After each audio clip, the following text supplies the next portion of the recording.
Welcome to Ashok academy. ये अपना 16वां lecture है। ठीक है, इसके पहले के अगर 15 लेक्चर नहीं देखे तो वो देख लीजिए। तो चलो शुरू करते हैं आज का लेक्चर। क्या है? Equivalent circuit of transformer. तो अपन बेसिक क्वेश्चन क्या है, इक्विवेलेंट सर्किट अपन स्टडी क्यों करते हैं?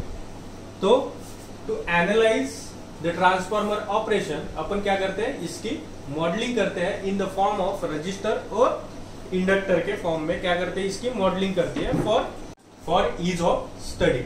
तो चालू करते हैं। देखो हमने क्या किया, V1 वोल्टेज दिया। ठीक है, ये आ गया V1। ये क्या है, अपना सप्लाई वोल्टेज है। ठीक है, ये जो अपन ने वाइंडिंग की, इसका कुछ ना कुछ क्या रहेगा, रेजिस्टेंस रहेगा। वाइंडिंग का कुछ ना कुछ रेजिस्टेंस रहेगा, उसमें भी अपना क्या होगा, कॉपर लॉस होगा। इसलिए अपन दिखा रहे हैं R1 यहां पे लिख लो, वेयर साथ के साथ में, where V1 primary supply voltage. फिर अपन ने क्या दिखाया, R1, ये है प्राइमरी वाइंडिंग रेजिस्टेंस। फिर देखो ये वाइंडिंग में मैंने ब्लू में फ्लक्स दिखाया है, इसको अपन क्या कहते हैं, लीकेज फ्लक्स। इसको क्या कहते हैं, लीकेज फ्लक्स। ठीक है, लीकेज फ्लक्स की डेफिनेशन मैंने इसके पहले बता दी है। ठीक है, तो अपन उससे लीकेज फ्लक्स को मॉडल करते हैं with the help of inductor. इसको डिनोट किया X1 इंडिकेट लीकेज फ्लक्स।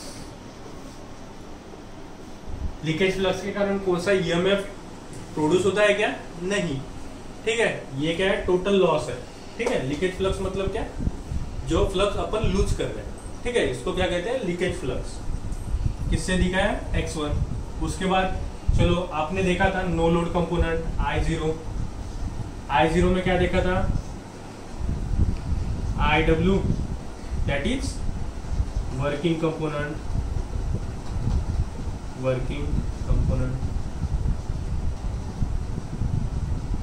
और देखा था I म्यू, इसको क्या कहते हैं अपन, मैग्नेटाइजिंग कंपोनेंट।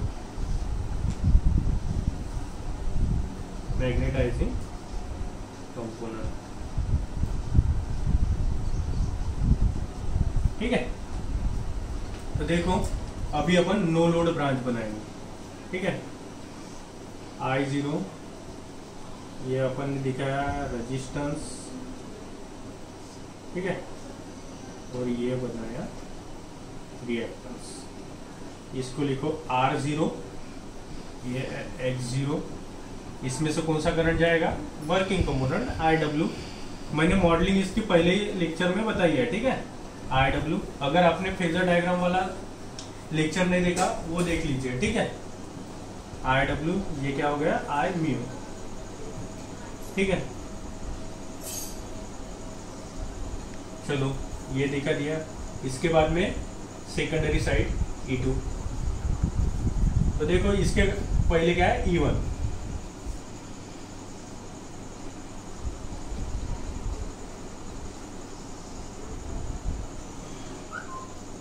यहाँ पे क्या हुआ, E1। ठीक है, अभी अपन कौन से साइड में जा रहे हैं, सेकेंडरी साइड। सेकेंडरी साइड में क्या है, E2। सेकेंडरी साइड में भी वाइंडिंग है। ठीक है, इसका भी कुछ ना कुछ क्या रहेगा, रेजिस्टेंस रहेगा। इसको इंडिकेट कर रहे हैं अपन R2। इस वाइंडिंग में भी कुछ ना कुछ लीकेज फ्लक्स है। ठीक है, इसको अपन निकाल ले X2। ये वाइंडिंग में जो करंट फ्लो करेगा इसको कहते हैं I2, मतलब सेकेंडरी करंट। और अपना क्या कनेक्ट है, लोड।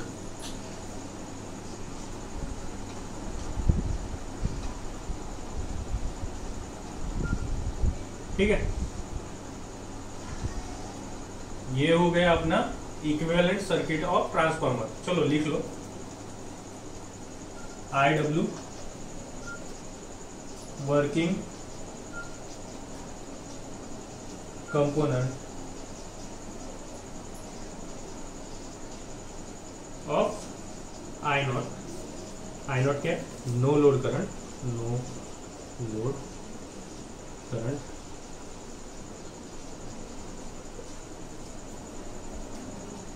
I म्यू क्या है, मैग्नेटाइजिंग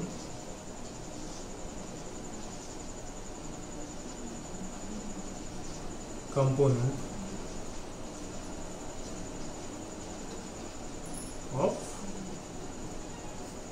I नॉट मतलब नो लोड करंट, ठीक है। और उसके बाद क्या दिखाया, E1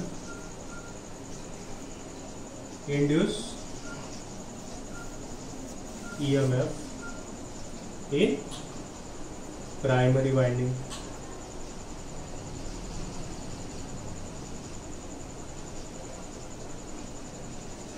फिर E2 that is induce EMF in secondary winding,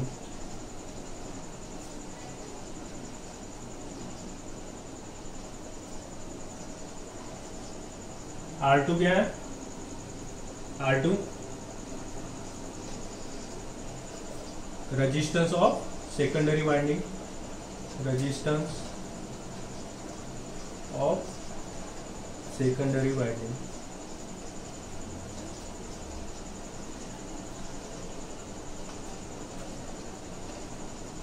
और X2 क्या है, लीकेज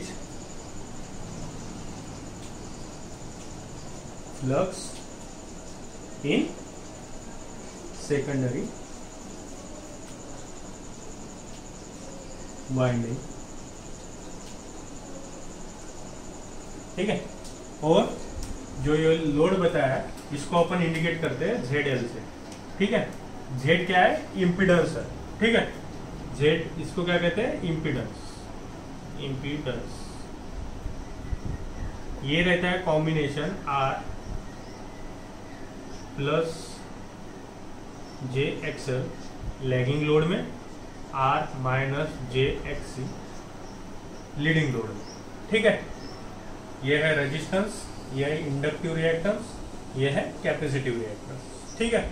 तो ये हो गया अपना एग्जैक्ट इक्विवेलेंट सर्किट, ये हो गया एग्जैक्ट इक्विवेलेंट सर्किट,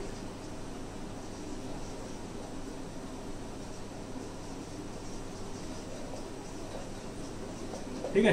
ये हो गया अपना exact equivalent circuit of transformer. तो देखो इसमें प्रॉब्लम क्या है, आपने पहले ही लेक्चर में देखा है कि इन transformer windings are electrically isolated but magnetically coupled. तो देखो इसके बीच में क्या है, इलेक्ट्रिकल आइसोलेशन है, तो इसके कारण अपन यहाँ पे KVL KCL लगा सकते हैं क्या, नहीं, ठीक है। तो इसलिए अपन देखते हैं कि equivalent circuit refer to primary और equivalent circuit refer to secondary, ठीक है। किस लिए, तो apply KVL and KCL apply करके अपन उसको ये सर्किट को क्या कर सकते हैं, सिंप्लीफाई कर सकते हैं। और सर्किट सिंप्लीफाई होने के बाद अपन ट्रांसफार्मर की स्टडी क्या हो जाएगी, इजीली उसका परफॉर्मेंस अपन चेक कर सकते हैं, ठीक है। इसलिए देखेंगे अभी equivalent circuit of transformer refer to primary. देखते हैं equivalent circuit refer to primary मतलब क्या है, ये आइसोलेशन है ये अपन निकाल लेंगे, और R2 X2 ये क्वांटिटी अपन किस साइड ट्रांसफर करेंगे, प्राइमरी साइड, ठीक है। ये ध्यान में रखो, किस साइड ट्रांसफर कर रहे हैं, प्राइमरी साइड। तो देखो सर्किट R1 जैसे कि वैसे, X1 ये नो लोड, R XL, ठीक है। देखो यहां से चेंज आना शुरू हो जाएगा। हमने क्या किया, सिंपली इसको ज्वाइन किया, यहाँ पे लिखो E1 is equal to E2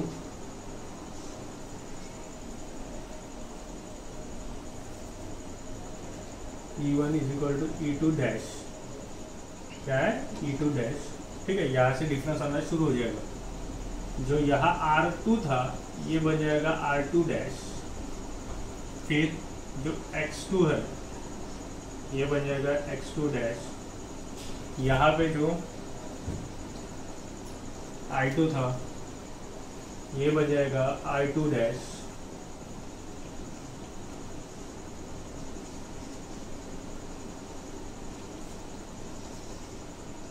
load जो ZL था वो बन जाएगा ZL डैश, और इसके अक्रॉस जो वोल्टेज है ये हो जाएगा V2 डैश, ठीक है।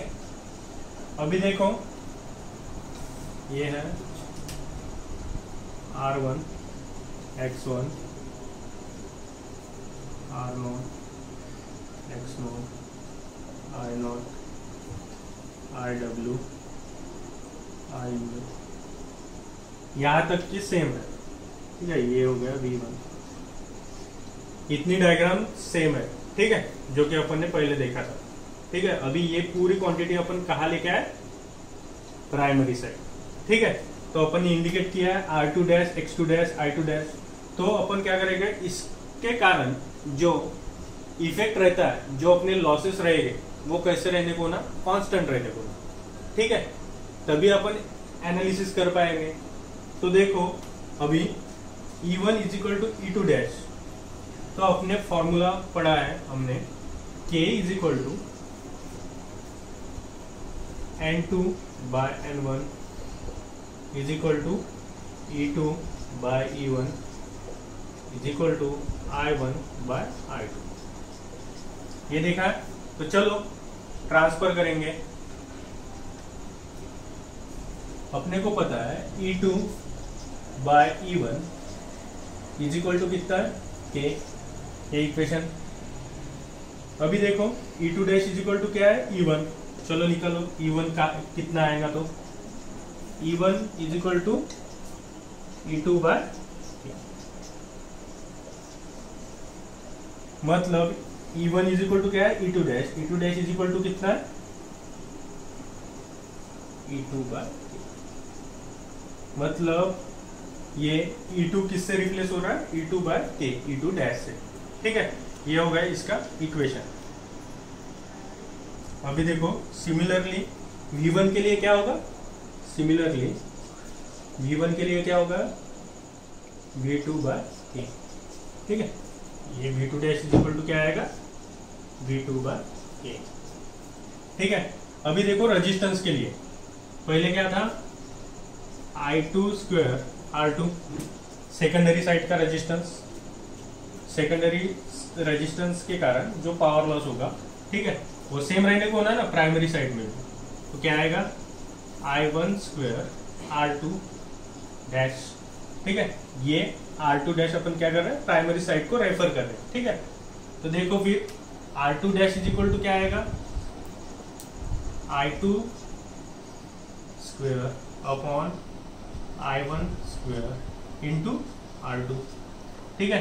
अपन ने क्या देखा है, K is equal to I1 by I2, यहाँ पे क्या है I2 बाय I1 है, इसलिए क्या हो जाएगा 1 बाय K का स्क्वायर इंटू R2। इसको ही अपन कैसे लिख सकते हैं, R2 divided by K square. ये हो गई R2 डैश की।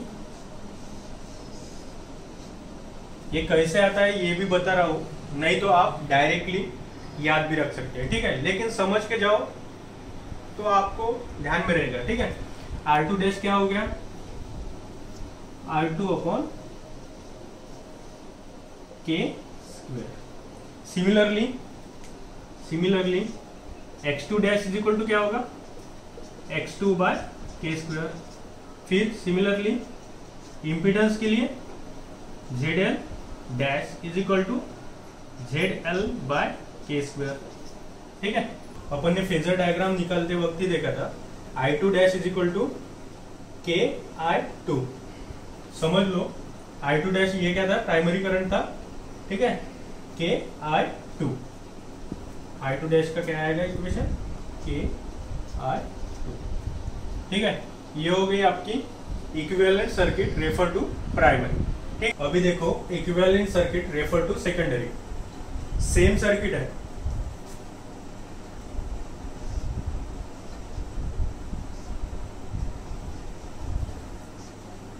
ये आ गया नो लोड कंपोनेंट,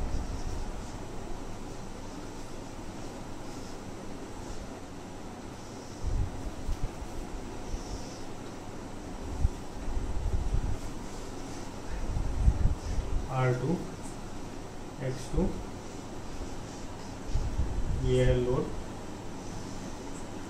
ZL, यहाँ पे है इन टर्मिनल वोल्टेज V2, ये X2 जैसे के वैसे, R2 जैसे के वैसा। ठीक है, अभी देखो यहाँ से शुरू, ये जो पहले V1 था इसको अपन इंडिकेट करेंगे V1 डैश, V1 डैश। अभी क्या है, रेफर टू सेकेंडरी है। ठीक है, मतलब अपन ये पूरा सेकेंडरी साइड को लेके गए।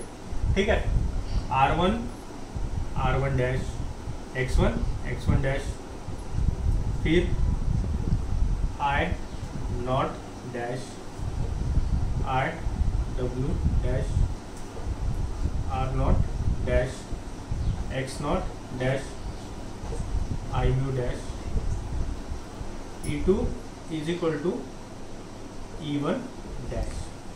ठीक है, अभी इसके फॉर्मूले क्या आएंगे। ठीक है, तो एग्जैक्टली इसके अपोजिट, पहले अपन क्या किए थे, सेकेंडरी साइड को प्राइमरी साइड पे लेके आए थे, अभी प्राइमरी साइड को सेकेंडरी साइड में लेके जा रहे हैं। तो फिर इसके फॉर्मूले क्या आएंगे, एग्जैक्ट अपोजिट। पहले केस में क्या था, E1 is equal to E2 by K, अभी क्या आएगा, V1 dash is equal to K V1। ठीक है, इसका क्या आएगा, K V1। R2 dash, R1 square का क्या था, R1 is equal to R2 dash is equal to R2 by K square था, यहाँ पे क्या आएगा, K square R1। Similarly X1 का क्या आएगा, K square X1। I not में क्या आया था, इधर देखो I2 dash is equal to K I2, यहाँ पे क्या आएगा, अभी यहाँ पे I1 dash is equal to, यहाँ पे क्या आया था, K I2 आया था, यहाँ पे क्या आएगा, I1 बाय K, क्या आएगा, I1 बाय K, एग्जैक्टली इसके अपोजिट। ठीक है, अभी सिमिलरली IW का क्या आएगा, IW divided by K, IW divide by K। R not का क्या आएगा, K square R not dash is equal to K square R not. इसका क्या आएगा, K स्क्वायर X नॉट। ठीक है, I म्यू का क्या आएगा, I mu divided by K, इसका क्या आएगा, K E1। ठीक है, इस प्रकार ये हो गया equivalent circuit refer to secondary, इसके एग्जैक्टली अपोजिट। ये कैसे आया ये समझेगा। ठीक है, इसके बाद में इसके फॉर्मूले डिराइव करके बताया। ठीक है, इसके बाद में इसके फॉर्मूले मैंने डायरेक्ट बताया क्या रहते, इसके एग्जैक्टली अपोजिट रहते। ठीक है, ये हो गया equivalent circuit refer to secondary. अभी इसके बाद देखेंगे अपन approximate equivalent circuit of transformer. ठीक है, अभी देखो approximate equivalent circuit of transformer. ठीक है, अभी ये क्या है, नो लोड ब्रांच है। अगर इसको अपन ने लेफ्ट साइड में शिफ्ट कर दिया, ठीक है, तो फिर अपने को कैसे सर्किट मिलेगा, देखो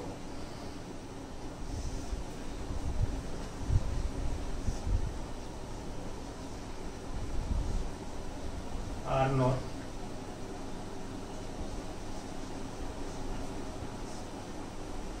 X not I not V1। Refer to primary लेके चलेंगे, रेफर टू सेकेंडरी भी ले सकते हैं। ठीक है, लेकिन अपन रेफर टू प्राइमरी, यहाँ पे प्राइमरी का सर्किट बना हुआ है। ठीक है, रेफर टू प्राइमरी अपन कंसिडर करेंगे। ठीक है, फिर देखो ये हो गया आपका R1 X1, ये हो गया आपका R2 dash x2 dash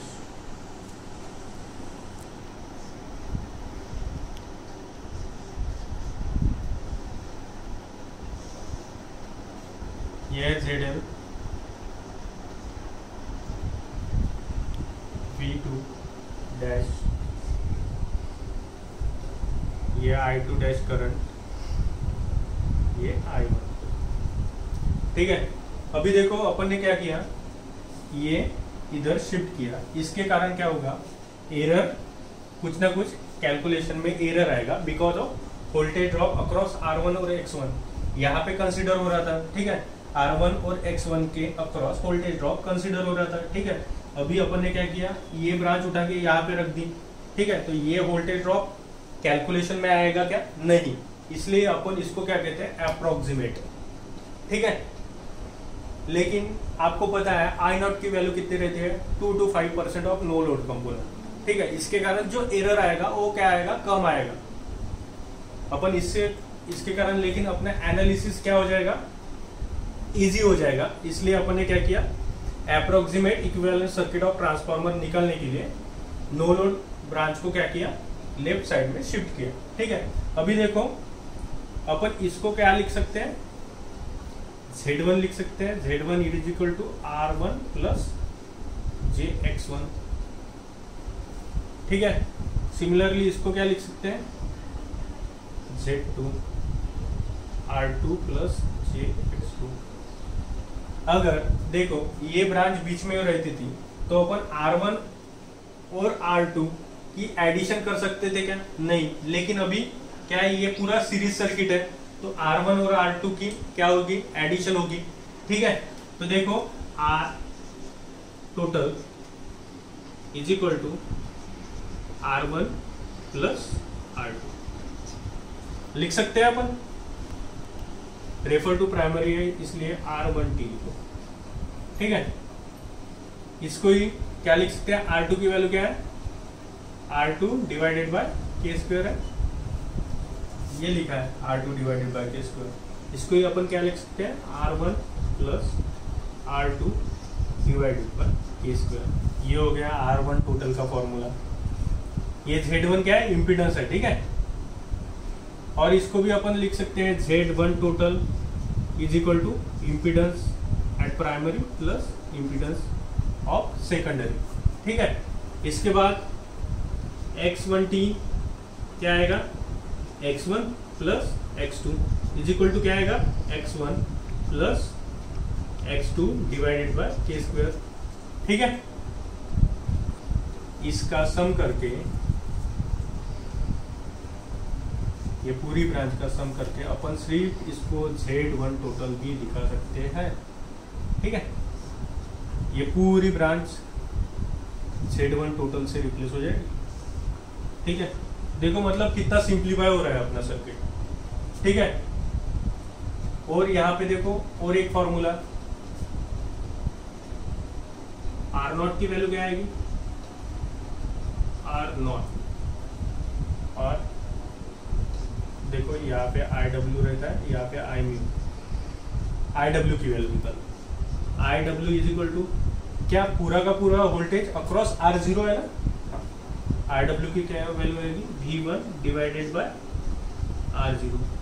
similarly IMU की वैल्यू क्या आएगी, IMU is equal to V1 divided by X0।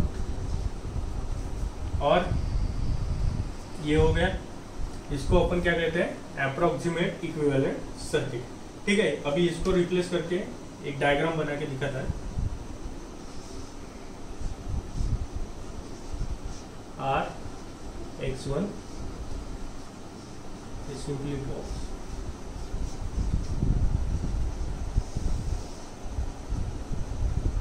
ये हो गया V1, ये R0, X0, I0, I2 dash, I2 dash is equal to क्या आया था, KI2 आया था। ठीक है, I2 dash is equal to, इधर लिखा KI2 is equal to Z1 total, इसका इम्पीडेंस इसके इम्पीडेंस की एडिशन, Z1T और यहाँ पे ZN। ठीक है, ऐसा आपका फाइनल सर्किट मिलेगा। फिर कुछ केस में अपन इसका मैग्नीट्यूड कम रहता है, इसलिए अपन इसको भी निग्लेक्ट कर देंगे, ठीक है। सिर्फ अपने को क्या मिलेगा, इम्पीडेंस। समझ में आ गया, ठीक है। ये होता है approximate equivalent circuit of transformer. तो देखो समरी देख लेते हैं। अपन ने क्या देखा, पहले exact equivalent circuit of transformer देखा। उसमें क्या था, मॉडलिंग तो कर ली थी अपन ने, लेकिन वो क्या था, इलेक्ट्रिकली आइसोलेटेड था। इसके लिए अपन केवीएल केसीएल नहीं लगा सकते थे, ठीक है। इसके लिए अपन ने क्या किया, फिर एक सेकेंडरी को प्राइमरी साइड में लेके गए, equivalent circuit refer to primary study किया अपन ने, ठीक है। नहीं तो क्या किया, प्राइमरी साइड के कंपोनेंट सेकेंडरी साइड कंपोनेंट में ट्रांसफर किए, उसको अपन ने कहा equivalent circuit refer to secondary, ठीक है। उसके बाद में भी अपना कैलकुलेशन और इजी करने के लिए अपन ने क्या किया, जो ये नो लोड ब्रांच थी इसको क्या किया, लेफ्ट साइड को शिफ्ट किया। उसके कारण R1 और X1 के अक्रॉस जो वोल्टेज ड्रॉप था वो क्या हुआ, कैलकुलेशन में कंसीडर नहीं हुआ। इसके कारण अपने को क्या मिला, उसमें एरर मिल गया, ठीक है। इसके लिए अपन इसको क्या कहते हैं, अप्रोक्सीमेट इक्विवेलेंट सर्किट, ठीक है। लेकिन अपना कैलकुलेशन देखो कितना इजी हो गया। फाइनल स्टेज में क्या आया, Z1 टोटल और ZL ही रह गया, ठीक है। इस प्रकार अपना कैलकुलेशन क्या हो गया, इजी हो गया। इसलिए दैट्स इट, ये हो गया अपना इक्विवेलेंट सर्किट ऑफ ट्रांसफार्मर, ठीक है। Stay home stay safe, thank you.